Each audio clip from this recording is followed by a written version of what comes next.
ఈ వినాయకుని పెట్టింది హనుమాన్ పేట అంటారంట ఫ్రెండ్స్, హైదరాబాద్లో. అలంకరణ చాలా బాగుంది కదా. ఈ వీడియో నచ్చినట్లయితే లైక్ చేసి సబ్స్క్రైబ్ చేసుకోండి ఫ్రెండ్స్.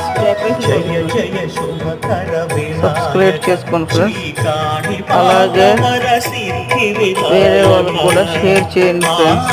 అలంకరణ కూడా బాగుంది, డెకరేషన్ కూడా చాలా బాగుంది ఫ్రెండ్స్. చూస్తున్నారు కదా.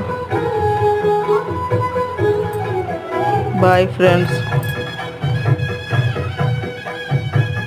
చాలా బాగుంది కదా ఫ్రెండ్స్.